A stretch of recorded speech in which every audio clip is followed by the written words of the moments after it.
নমস্কার বন্ধুরা, invest two টি চ্যানেলে সবাইকে স্বাগত। সোশ্যাল মিডিয়া মানে ইউটিউব, ফেসবুক, ইনস্টাগ্রামে একটি জিনিস খুব চোখে পড়ে, সেটি হলো মাসে 500 টাকা করে এসআইপি করুন আর কোটিপতি হয়ে যান।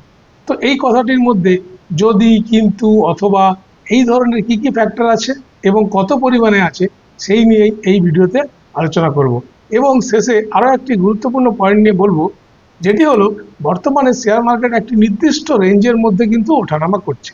মার্কেটের কিন্তু নির্দিষ্ট কোনো দিশা নেই এই সময়। তো এই মুহূর্তে দাঁড়িয়ে আগামী 4-5 বছরের জন্য আমরা কোন কোন মিউচুয়াল ফান্ডে ইনভেস্ট করতে পারি যেটি আমাদের জন্য প্রফিটেবল হবে। তো চলুন শুরু করা যাক। তো প্রথমে আসছি, আমরা যদি 500 টাকা করে এসআইপি করি তাহলে কতদিন পরে আমাদের 1 কোটি টাকা হতে পারে। তো আমি একটা এসআইপি ক্যালকুলেটর নিয়ে নিয়েছি। অনলাইনে অনেক এসআইপি ক্যালকুলেটর পাওয়া যায়, আপনারা নিজেরাও ডাউনলোড করে সেটা ক্যালকুলেশন করে দেখতে পারেন। তো এখানে এসআইপি আমরা 500 টাকা করে করেছি, কিন্তু এখানে রিটার্ন আমরা ধরে নিয়েছি যে ইকুইটি মিউচুয়াল ফান্ডে সাধারণত 12 থেকে 15% রিটার্ন পাওয়া যায় প্রতি বছর।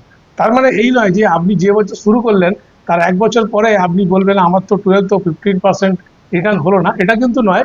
আপনি যদি লং টার্ম মানে 5 থেকে বা 7 বছর সময় পর্যন্ত আপনি ইনভেস্টেড থাকেন তাহলে গড়ে 12 থেকে 15% করে রিটার্ন পাওয়া যায়। তো আমরা এখানে 15% রিটার্ন ধরে নিয়েছি এবং 500 টাকা করে একটা এসআইপি শুরু করেছি। এটা করলে দেখা যাচ্ছে আমরা 39 ইয়ার্স মানে 39 বছর পরে কিন্তু আমাদের ওটা 1 কোটি টাকা হবে। এবার এখানে এক্সপার্টরা অনেকেই বলবেন, আরে বাবা আপনি 500 টাকা করে কি প্রতি মাসে দিয়ে যাবেন এত বছর ধরে?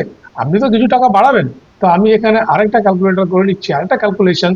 সেটা হচ্ছে 500 টাকা করে আমি এসআইপি করছি, কিন্তু প্রতি বছর 10% করে ওই এসআইপি অ্যামাউন্টটা আমি বাড়িয়ে নিচ্ছি।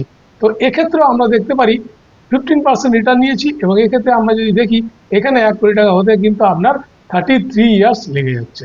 তাহলে 33 ইয়ার্স পরে আমাদের এখানে 1 কোটি টাকা হবে।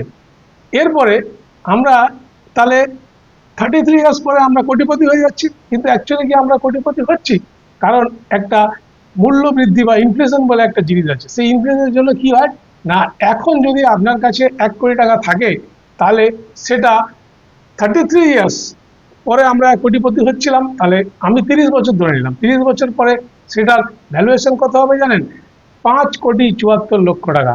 মানে 30 বছর পরে যদি আপনার কাছে 5,74,00,000 এই 5.74 মানে 5,74,00,000 টাকা থাকে, তাহলে তবেই আপনি বলবেন যে আপনি কোটিপতি হয়েছেন। মানে 1 কোটি টাকা সেটা 30 বছর পরে 5,74,00,000 টাকা ভ্যালুয়েশন হয়ে যাবে। তার মানে প্রায় আমি 5 গুণই ধরে নিলাম। তাহলে 5 গুণ ধরে নিলে তাহলে আপনি যখন 30 বছর পরে কোটিপতি হবেন, তার মানে সেই 1 কোটি টাকার তখন ভ্যালু প্রায় 20,000 টাকার কাছাকাছি হয়ে যাবে। আমি 5 গুণ ধরেই এটা করলাম, তাহলে 20 কোটি টাকা। তাহলে আপনি কি অ্যাকচুয়ালি কোটিপতি হতে পারলেন? 30 বছর বয়সেও, 30 বছর পরেও কিন্তু আপনি কোটিপতি হতে পারলেন না। এইবারে আমরা আসছি দ্বিতীয় পয়েন্টে।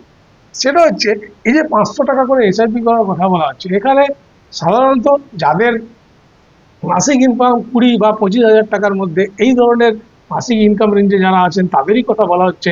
কারণ যারা 1 লাখ 1.5 লাখ টাকা মাসিক ইনকাম, তারা নিশ্চয়ই 500 টাকা করে এসআইপি করার কথা ভাববেন না। কারণ এটা তাদের চোখেও লাগবে না, যেটা গ্রোথ হবে সেটাও তাদের চোখে লাগবে না। তাহলে এই 20-25,000 টাকা ইনভেস্টমেন্ট মানে মাসিক ইনকামের যে গ্রুপটা আছেন তারা যদি 500 টাকা করে রাখেন, তাহলে কি হবে না, ধরুন 1 বছর পরে দেখা গেল যে তার 50,000 টাকা হয়েছে। এর মধ্যে 40,000 টাকা সে নিজে দিয়েছে, এটা আমি অ্যাপ্রক্সিমেট ধরে নিলাম, আর 10,000 টাকা প্রফিট হয়েছে 50,000 টাকার মধ্যে।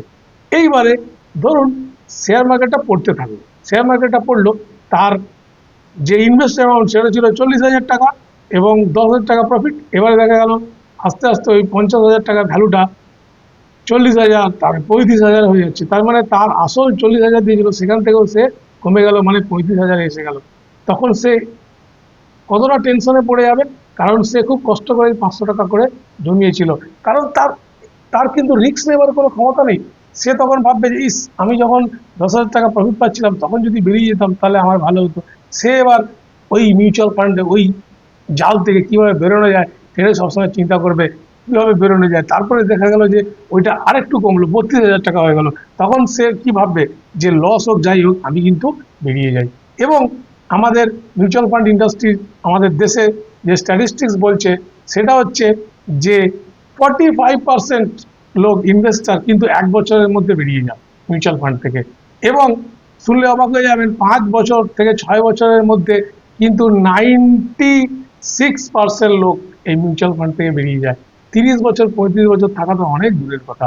তাহলে 96% লোক যদি 5 বছর 6 বছরের মধ্যে বেরিয়ে যায়, তার মানে একমাত্র 4% লোকই কিন্তু এই লং টার্মে ইনভেস্টেড থাকে।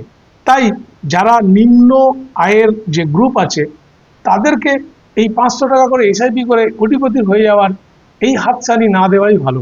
তাদেরকে কি করা উচিত না, তাদেরকে প্রথমে যে সকল ফিক্সড ইনকাম প্ল্যানগুলো আছে, যেমন তারা ব্যাংকে গিয়ে যদি আরডি করে, রেকারিং ডিপোজিট করে, সেখান থেকে তারা যেন টাকা জমানো, কীভাবে ছোট ছোট করে টাকা জমানো শিখতে পারে, এবং সেখানে একটা বড় অ্যামাউন্ট হলে তার যদি কোনো কাজে লাগে, সেই কাজে যেন সেই ইমার্জেন্সিতে, ধরুন আপনি মিউচুয়াল ফান্ডে টাকা রেখেছেন, 50,000 টাকা হয়ে গেছে, আপনার বাড়িতে একটা ছাদ ফুটো হয়ে গেছে, গরিব মানুষ তো, বাড়িতে ছাদ ফুটো হয়ে গেছে, তো ওই ছাদটা আগে সারাবে না এই মিউচুয়াল ফান্ডটা কবে গ্রোথ হয় ওটা নিয়ে বসে থাকবে? সে অবশ্যই মিউচুয়াল ফান্ডটা বিক্রি করে দেবে, সে লসে হলেও বিক্রি করে দেবে, অল্প কিছু লাভ হলেও সে বেরিয়ে যাবে, সে 35 বছর কোনোদিন থাকতে পারবে না। এটা হচ্ছে একদম ধ্রুব সত্য কথা। তো এইভাবে ইনভেস্ট করে কিন্তু কোনো লাভ নেই। এর থেকে তাদেরকে যদি ফিক্সড ইনকাম প্ল্যানগুলো শেখানো যায়, মানে এই ধরুন একটা ব্যাংকে গিয়ে আরডি করা, আরডি করে করে একটা জিনিস, একটা ফান্ড তৈরি করে যেটাকে সে ইমার্জেন্সি ফান্ড হিসেবে সে ইউজ করতে পারে, তার একটা 40-50 হাজার টাকা যেন ওখানে থাকে, তারপরে সেই ইমার্জেন্সি ফান্ডের পরে সে তার পিপিএফ অ্যাকাউন্ট খুলতে পারে, পাবলিক প্রভিডেন্ট ফান্ড, এখানে একটা ফিক্সড ইনকাম পাওয়া যায় 7.1%। তো এইগুলো করার পর ধীরে ধীরে তারপরে তার যখন ইনকাম লেভেলটা একটু বাড়ে, তারপরেই কিন্তু তার একটা এসআইপিতে আসা উচিত। আমরা ছোটবেলা থেকে শুনেছি যে বাবা শেয়ার মার্কেটে যাস না, শেয়ার মার্কেটে কিন্তু অনেক বিপদ, ওরা বড় লোকদের খেলা। সত্যি কথা, কিন্তু এই মিউচুয়াল ফান্ড এবং শেয়ার মার্কেট একটু বড় লোকদেরই খেলা।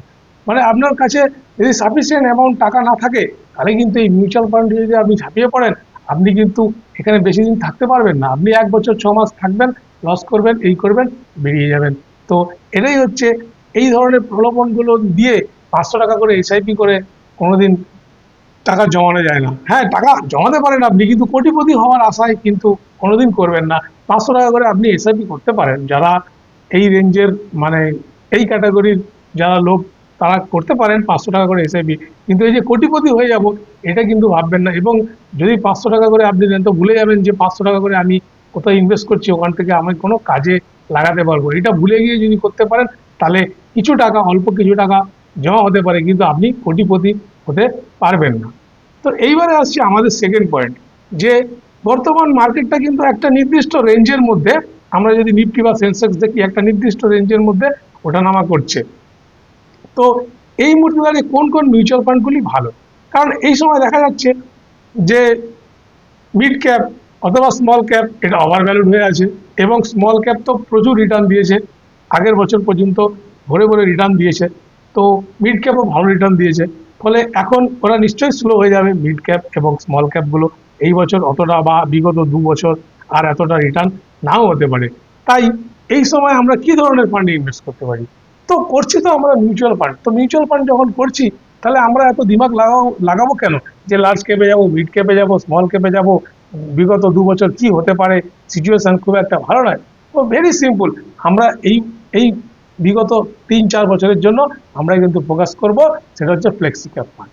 ফ্লেক্সি ক্যাপ ফান্ডই বেস্ট। ফান্ড ম্যানেজারের উপরে ছেড়ে দিন, তিনি করুক না, তিনি অ্যারেঞ্জ করুক। ফ্লেক্সি ক্যাপ এই জন্যই তো, এই সময় এই মুহূর্তে কোন কোন জিনিসগুলো ভালো হবে, কি হতে পারে, কোন সেক্টরটা আগে যেতে পারে, কোন সেক্টরটা পিছনে যেতে পারে, তিনি সেক্টর ওয়াইজ ইনভেস্ট করবেন, করে আমাদেরকে প্রফিট বের করে আনবেন। তাই এই সময়ের জন্য খুব ইম্পর্টেন্ট যে ফান্ডের সেক্টর, সেটা হচ্ছে যে ফ্লেক্সি ক্যাপ, অথবা যাদের মাল্টি ক্যাপ ভালো লাগে মাল্টি ক্যাপও নিতে পারেন। ফ্লেক্সি ক্যাপ মাল্টি ক্যাপ খুব একটা অন্তর নেই, এই দুটোর মধ্যে আপনারা ইনভেস্ট করতে পারেন।